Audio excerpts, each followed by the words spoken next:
You can hear me without the mic, Yes, right? we can. Yeah. Please welcome a wonderful actor, Keir Dullea.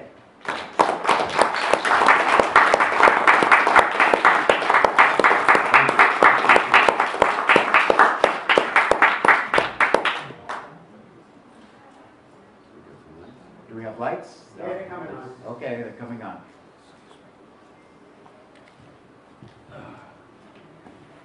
Now, I think this is not going to work. We're going to have. Well, we can. Yes, I do a lot of theater work, so I'll just we'll reach the back of the house. We'll project. We'll project. Yeah, that's cool. Okay, we'll project.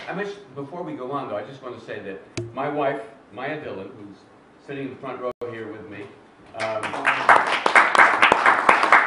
was nominated for a Tony Award some years ago for a play called Crimes of the Heart. In any case, she just told me the first time that when she was in high school, her marching band was invited from Pennsylvania to come down to the Hollywood Bowl and play a concert.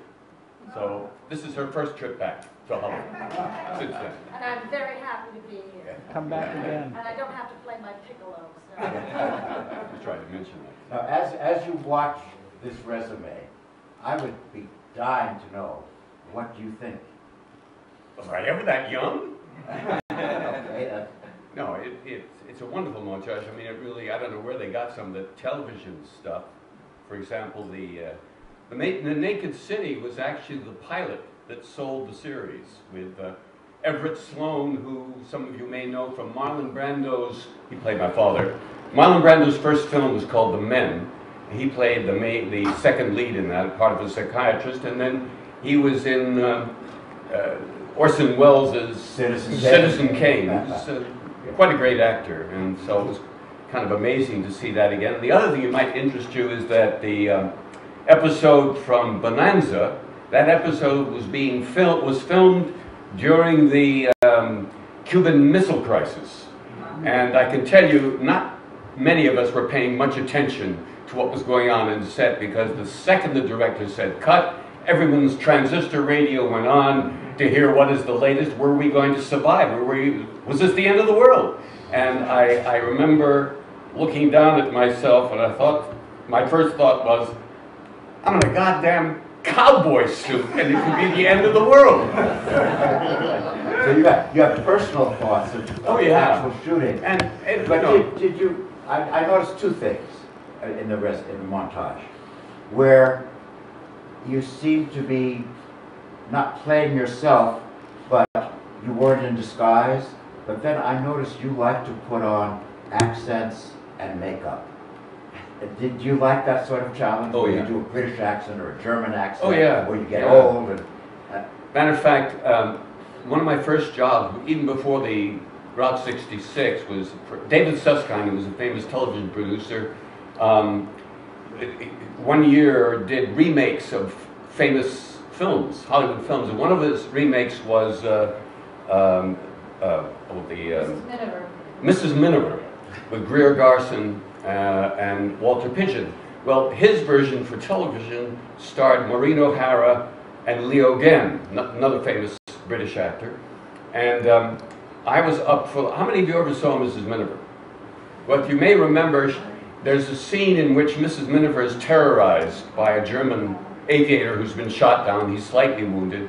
And so I auditioned for that role.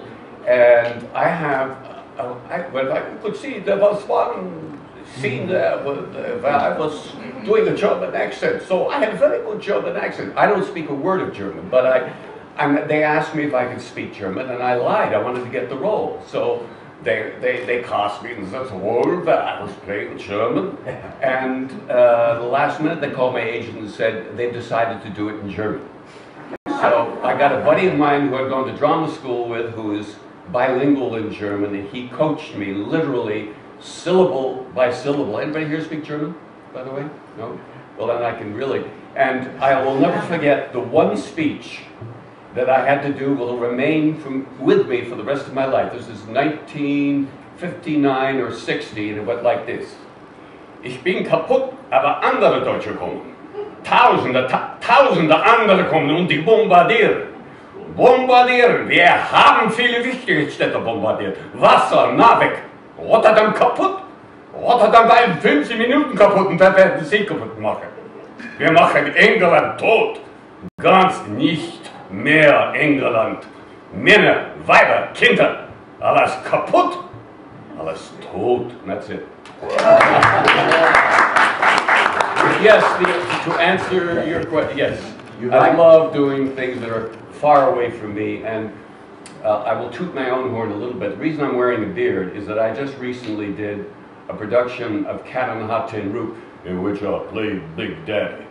And the Burl Ives role, if you saw the film, well, I did the first Broadway revival with Fred Gwynne playing Burl Ives, and a brilliant actress who won the Tony, Elizabeth Ashley, who played the part that Elizabeth Taylor played in the film, and great reviews, and it was a memorable, special experience for me. I played Brick, the Paul Newman part, and now to come around full circle to playing Big Daddy this many years later was an extraordinary experience. I consider it the peak of my experience, and I grew the beard, and I feel like I was channeling Fred Gwynne. Fred Gwynne was so brilliant. I couldn't be better than he, but maybe I could be as good as, because it would be my own performance. But he influenced me very much. I went back to the archives. You can see any Broadway play that runs for any length of time. If you go to Lincoln Center, you can show them that you're a professional. They lead you to a little computer, a screen or console, and you can see something from many years before. So I saw our production, and to kind of reunite myself with Fred Gwynne's performance. So I grew the beard, and I've never done a role in my life with a voice like that. Never in my whole life, and I didn't have to work on the role. It was just like the role came down and surrounded me, and I was that way from the first day of rehearsal. It was an extraordinary experience. Yeah. You didn't have to do any actor preparation. I didn't have to do anything. It was just there. It was just there. It was just there.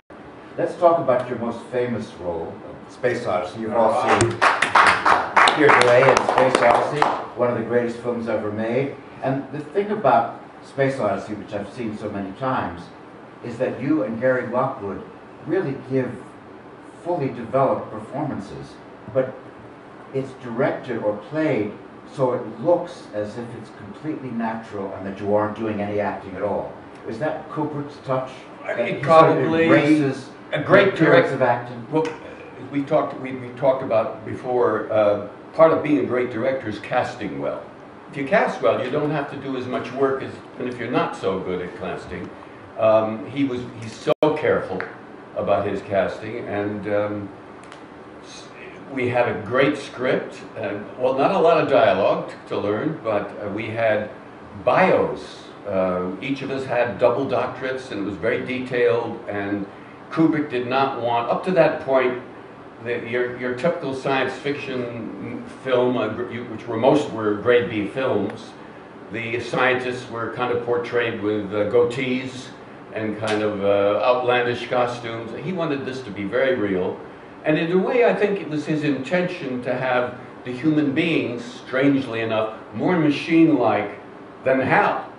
Hal's the most neurotic character in the film. And the most neurotic, but also in a sense more highs and lows. I mean, his voice kind of goes places that we were just kind of, don't forget the film, our section of the film only dealt with, this was a long journey, so we had been in space for months and months and months. So when you pick it up, it's just another day of us doing our routines until things begin to go wrong.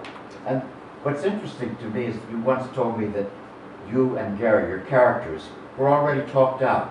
So when we pick you up, you two don't have a lot to say to each other. No, I mean, we know each other very well, and what's new? Nothing is new. Everything is the same, day after day.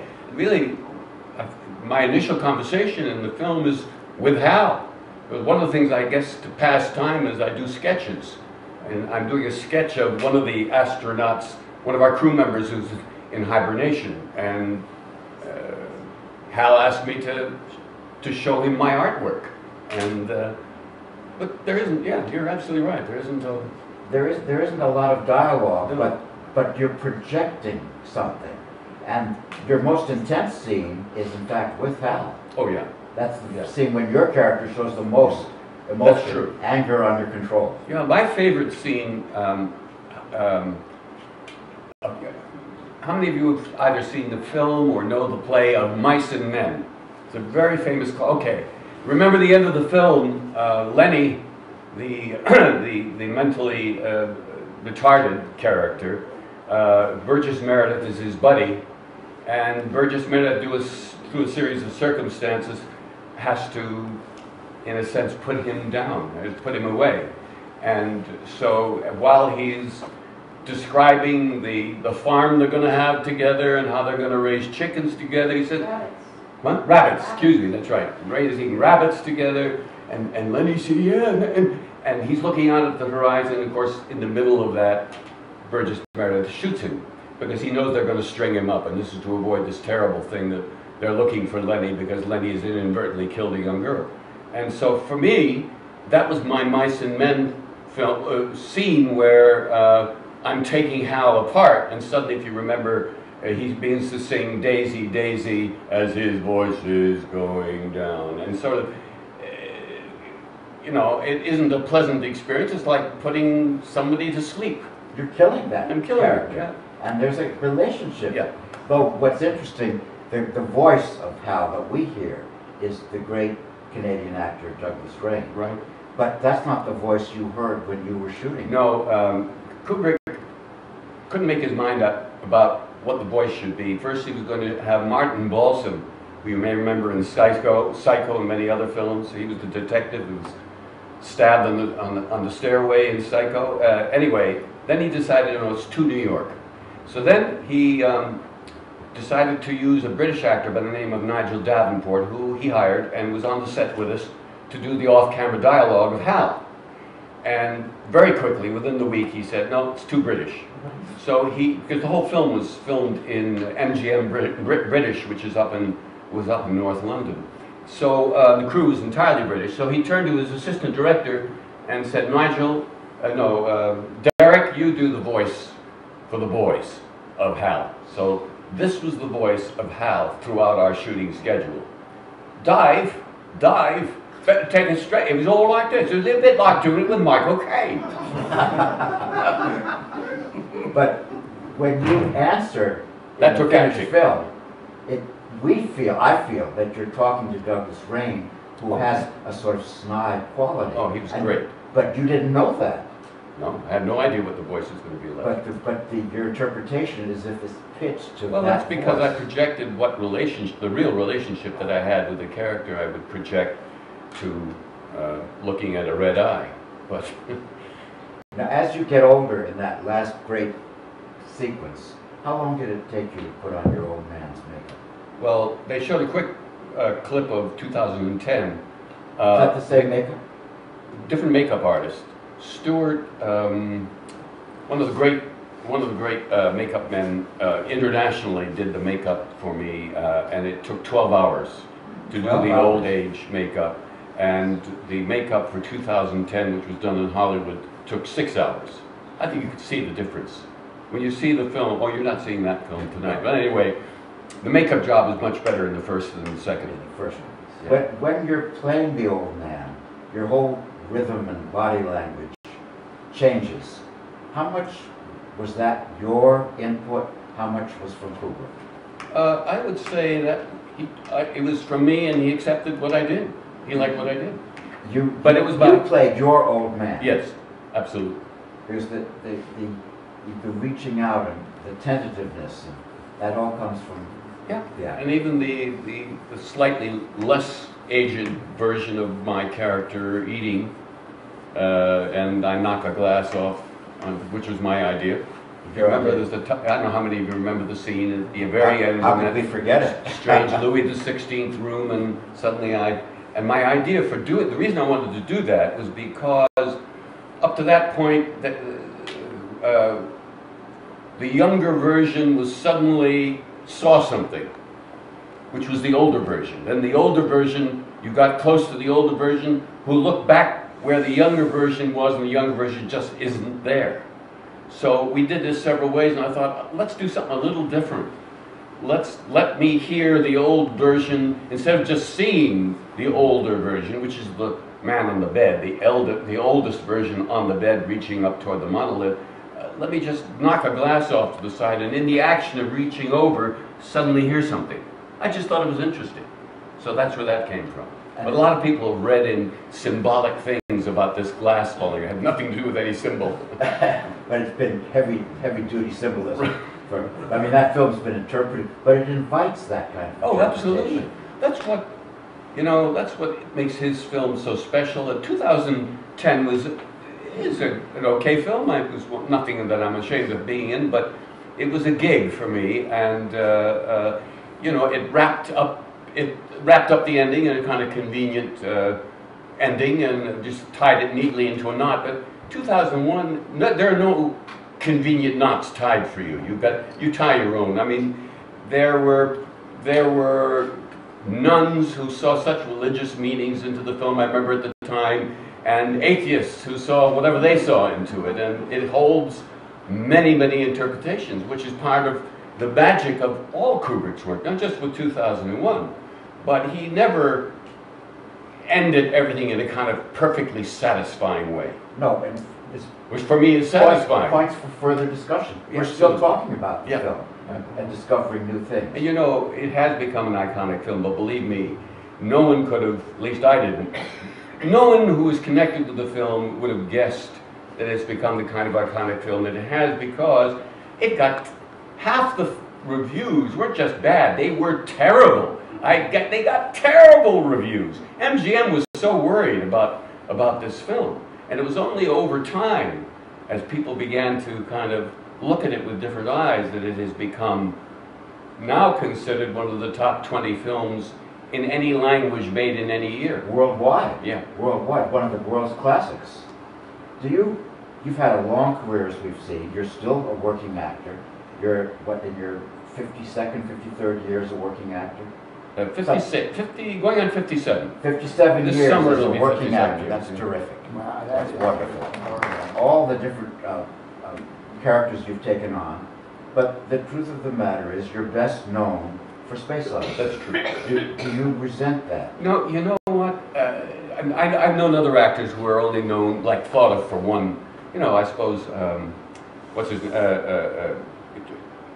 Perkins. Anthony Perkins. Anthony Perkins is thought of for Psycho. Mm-hmm. And there are other examples. And Anthony Perkins made, he was in a film directed by Orson Welles called The Trial. The Trial. He did some great films. The one about the end of the nuclear war on the beach. He was a wonderful actor, yet most people think of him only as for Psycho. And so my answer to that, which is true, is one could do a lot worse. I think it's pretty cool. So you're grateful for Space Odyssey. You have nothing but good feelings about Stanley Kubrick. Absolutely. Wonderful director. Yep. Okay, now we switch to the film you're about to see, Bunny Lake is Missing, which is a great film, but our guest does not have wonderful feelings about the director of that film, Otto Preminger. What was the problem? Well, how many of you heard about the reputation of Otto Preminger? This gentleman, he was known in our business as being a real bully. He bullied well, not all. Some actors never got it. He didn't do it with Laurence Olivier in the film I did with him. He never did it with the big stars. But you were young and vulnerable? I was young and vulnerable, and he bullied my co-star, not Olivier, but Carol Lindley. He was a screamer. And he had a heavy German accent, and he was really like a Nazi, and you want to be in my film? You do it my way! What is wrong? I don't understand you. Or he could be sarcastic, which was worse, much worse than the screaming was, Mr. Dullea, I don't understand it. You won this award for being the most promising actor, this Golden Globe, which I did. You won the Golden Globe for being the most promising actor for them. You can't remember to put the glass down here and say the line correctly at the same time? Where did you learn to act? I don't understand it. That was worse. And he didn't do it quite as bad when Olivier was around. But, well, I'll tell one quick Otto Preminger story. It wasn't nothing in our film. He was doing Advice and Consent. About, how many of you know Advice and Consent? Okay. It was a scene it was a rotunda, huge room in the Capitol building, I think. And he was way on the top of a camera boom. So that looking down, none of the actors would have looked that big. So he was really berating this one supporting actor. I don't remember who he was. From New York, Broadway actor, and suddenly the man stopped in the middle of a scene and said, "Mr. Preminger," I'm going to paraphrase because I'm sure he was much more eloquent than I am, but he said, "Mr. Preminger, I've been in the theater for 50 years and I've always appreciated and respected the position of director, but sir, I'm afraid I cannot continue without an apology." And apparently there was dead silence. Everyone was waiting for the brick to fall, and then he was way up there, and when Preminger got upset or angry, he was bald, and he got very red, completely red, and he had this vein that would begin to pulse, and sometimes a little saliva would begin to show at the corner of his mouth. And he looked down at this actor about this big, and he looked down and he said, "All right, I apologize, but you have no talent!" Typical Otto Preminger. Now, having said all that, you're about to see a great film. Yeah, and I have to tell you, enough years have gone by that first of all, I happen to think, from my point of view as an actor, as great as Olivier was, and he was one of the great actors of the 20th century, but particularly on the stage. I've seen him a number of times on the stage, and no one could beat him. I didn't ever feel that way quite so strongly in his film work, but in this case, I think it's some of the best film work he's ever done. It is so low-key, something I've never seen or since Olivier do. I think he's absolutely stupendous. Was Olivier helpful to you? Is that you had a well, lot of scenes you know with what? him. Nobody ever studied lines with so many hours as I did, because I was so tense from working with Kubrick. I was always Preminger, excuse me. I was always going up on my lines. I was forgetting my lines in the middle of them. Of course, that would make him angrier. Then he'd get angry and I'd forget my lines even more. It was work. So I really drilled, and Olivier drilled them with me.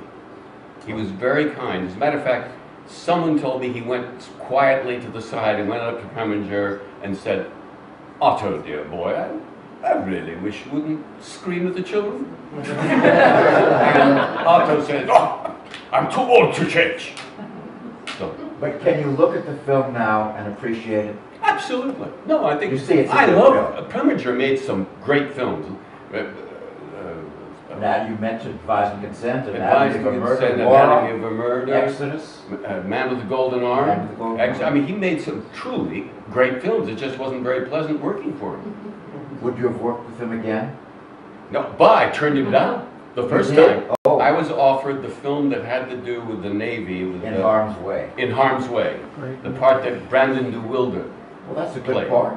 But I won't go into why I turned it down, but I turned it down. So Sure. I don't think Preminger liked being turned down. In a way, maybe that's why he hired me for the second one. And was going to get even for me turning him down the first time. And he did.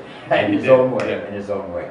But you can see the elegant camera moves. Oh, and absolutely. The film has a fluidity. It's terrific. Yeah. And Olivier, I think, is never better. Never. I don't think so. Now, when you look at your own performance, can you detect that you are acting under very tense circumstances? Well, I for think you? I can. I think I can. And I was just saying to my wife on the way over, in certain scenes, like the one that actually was in the montage, I just thought it was a little over the top. You. Yeah, just a hair. Particularly when I raised the glass. I mean, I would do it. I would do it differently now than I did then. But then, that was then. I mean, no. In general, I think I was quite good in the film. But you once In said spite to of. me, you once said to me, you can't act your best when you're always watching your back. Absolutely. How? How can you? I mean, the best directors that I have ever worked with have always, the requirement, I think, to be a great director is to create a safe atmosphere for your actors, where an actor isn't worried about doing the wrong thing, that it's okay to fall on your face because you've got another take. And you're just working with a sensitive director and said, Keir, instead of that, how about we do this instead? You just try it this way first. And we can always print it the other way, but try it this way. So that's I think, makes the greatest performances I've ever given have been with that kind of director. And Otto did not offer that to you. Not to me. Yeah. Carol Lindley, though, now your co-star speaks highly of him in retrospect, in memory. I haven't talked to Carol in many years. I saw her get it. Yeah. Maybe I got it worse than she did, I don't know. And she had worked beforehand in The Cardinal, the film called The Cardinal. Oh, I'll tell you another great Preminger story. Remind me who played the young priest in the... Tom Try. Tom Try. Well, who, by the way, I've forgotten, Harm's Way was after that? After that. Quit the business.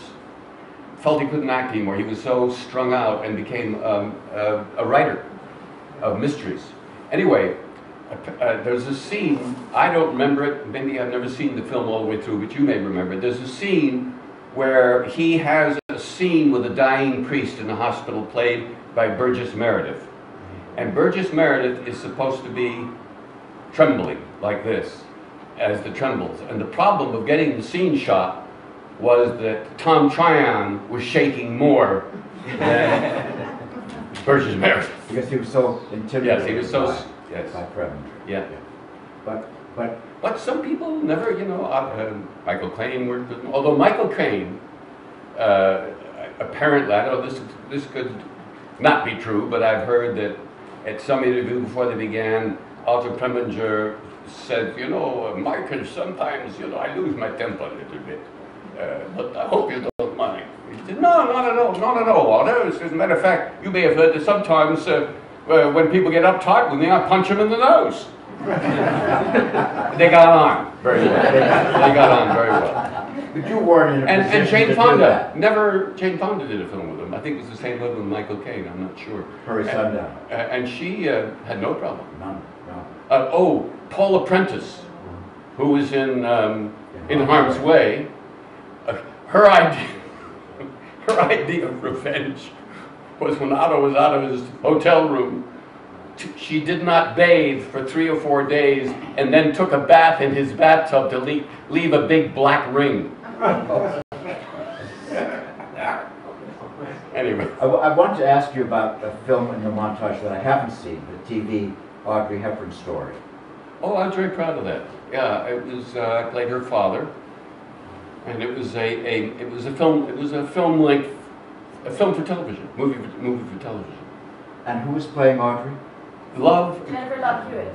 Jennifer Love Hewitt. Jennifer Love Hewitt. Isn't that hard to do, to play a real person that audiences will bring their own memories of, and they'll say, wait a minute, you're not Audrey Hepburn? Well, I would think so. She actually, when I was on the set with her, she sounded exactly like Audrey Hepburn. Her performance was very good. I didn't think she looked that much like Audrey Hepburn, but she was, I thought, very good. And, from the little extra we saw, it seems that that's a hard job to play somebody world famous, because you're not going to be that person. I've never had that problem. What would you say is your own favorite film performance, where you think you were at the best you could be, that you're proud of? Well, I would say my 3. There's no one, because this is aside from Space Odyssey. That's in a category all its own. Yes, would be David and Lisa. Yeah. The film that we were supposed to see, The Hoodlum Priest with Don Murray, which was my first film before I did David and Lisa. And then they had a quick shot of it here, The Fox with Sandy Dennis. And I was very proud of my performance. That was, at its time, sort of a shocking film. Yes, it was. Yeah. Well, it was about lesbianism. It was had some nudity. In fact, we were written up in Playboy. But it was a serious film. What we were making, it was based on a D.H. Lawrence short story called The Fox. But they transported it from England and made it happen. It was actually shot in Canada. And they're never specific about it, but it was in somewhere in North America. Where that took place. But at the time, that film made quite an impact. I think It did. fallen beneath the radar.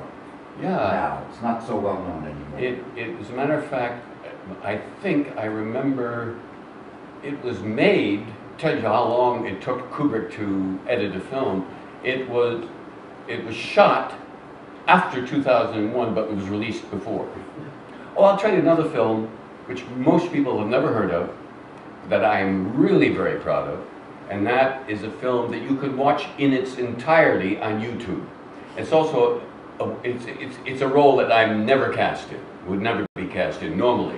Where I played kind of this cowboy. I mean, it's just the whole, not the kind of cowboy I did in Bonanza, but I mean, it's just a footloose guy, and that's how I did it opposite Elizabeth Ashley. As a matter of fact, it was released while Elizabeth Ashley and I were on Broadway doing Cat on Hot Tin Roof. But Gordon Lightfoot re-recorded If You Could Read My Mind, the film. That was the music of it, and I'm very proud of this film. If you want to look at it on YouTube, it's called Paperback Hero. And it's a great film.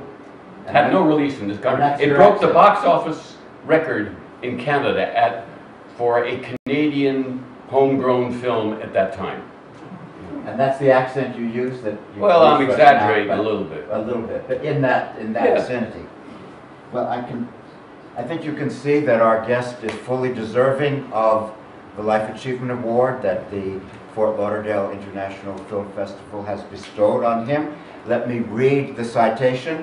The Fort Lauderdale International Film Festival and the St. Augustine Film Festival give a standing ovation to Keir Dullea, Lifetime Achievement in Motion Pictures. Your films have explored our minds and the universe. Thanks for all the indelible performances.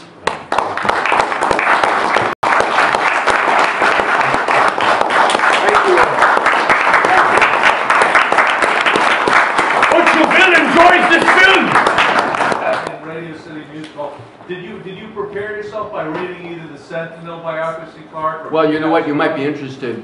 When I was 13 or 14, I was a real science fiction fan. I wasn't by the time I made Space Odyssey, but when I was in my early teenage years, I subscribed to Astounding Science Fiction, Galaxy Science Fiction, Fantasy and Science Fiction, all those magazines on a regular basis. And my mother, every year, would give me the best science fiction short stories of whatever year it was, 51, 52, and they came out. And I remember in one of those anthologies reading, when I was reading the script, I said, why is there something familiar about it? And then I remembered having read The Sentinel as a 13-year-old by Arthur C. Clarke, which is the germ of 2001. It's the short story that Stanley Kubrick read and decided he wanted to make a movie, inspired by that short story. David and Lisa, how did that grow? Because I know in Washington, D.C., it was in a small theater, and when several newspapers and the movie critics, they used to advertise, everybody in D.C. loves it but two. The critics panned it, but the movie ran there for like 40, 50 weeks. Same thing happened in New York. It ran at the Plaza Theater for a year. It got, I mean, I didn't even know about that. It got extraordinary reviews. I won the Best Actor at the San Francisco Film Festival, the Golden Globe, and then it won there's a special prize at the Venice Film Festival for the work of a new director, and it won that prize. And it did very well. I mean, it was made for $190,000 and made a lot of money for Frank Perry, believe me. Yeah. It was good. Yeah, I just want to say you wore David in that movie. I mean, you were wonderful. Thank you. Well, I'm proud of that movie. Yeah. Who was the director? Frank Perry. It was his first film. He had never made even a documentary before. He worked for the subscription department of the theater league. What's it called? Theater Guild. Huh? Theater Guild. The Theater Guild. Thank you.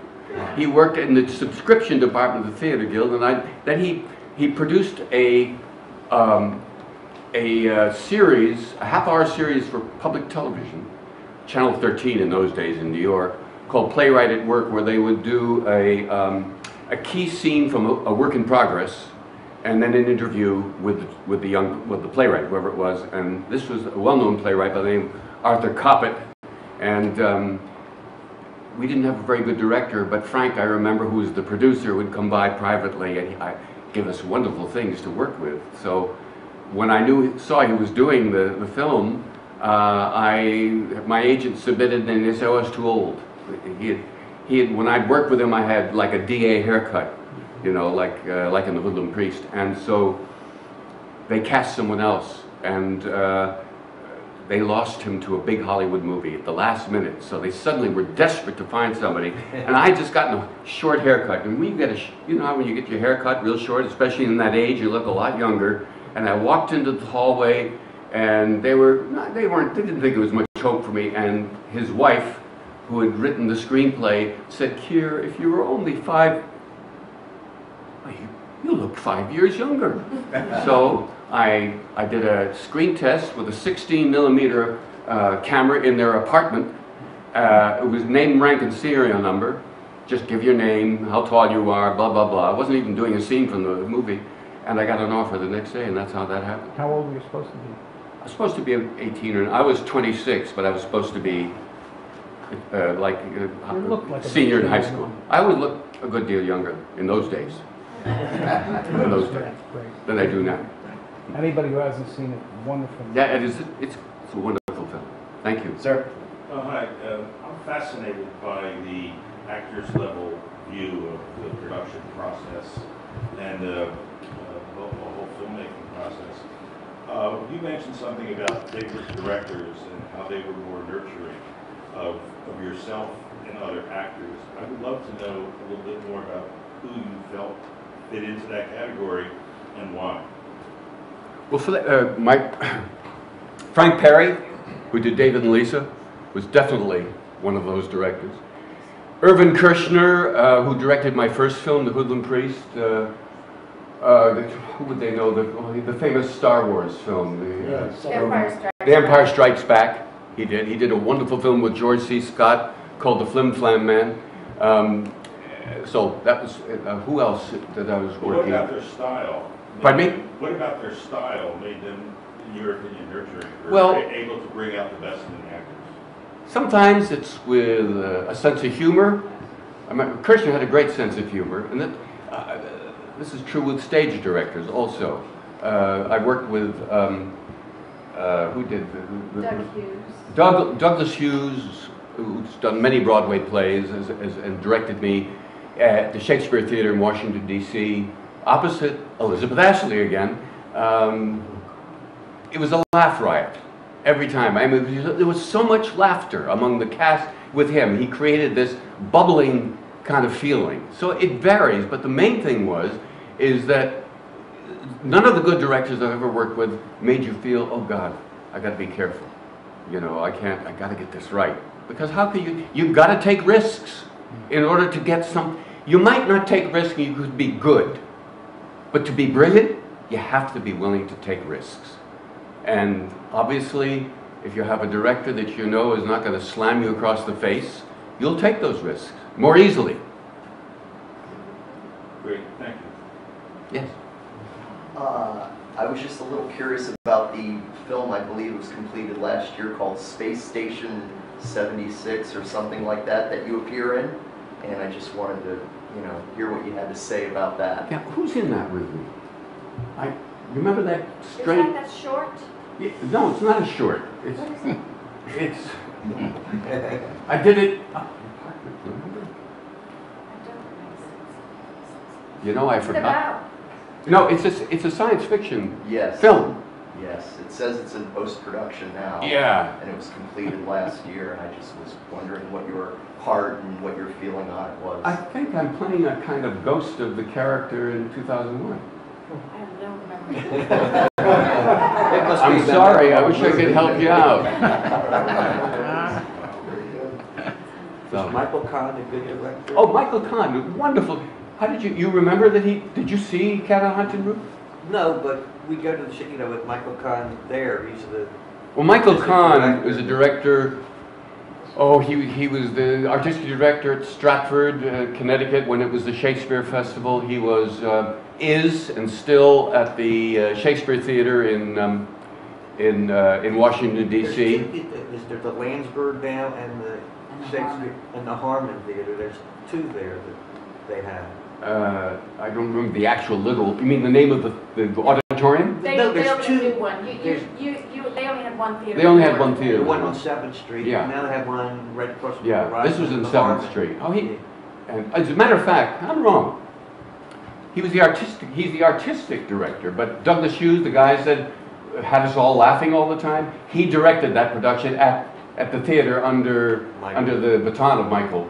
But Michael, the only time I worked with Michael was Cat on Hot Tin Roof, which went to Broadway in 1974. Okay, thank you and enjoy Thank Bunny you. Lake. You Yeah. will.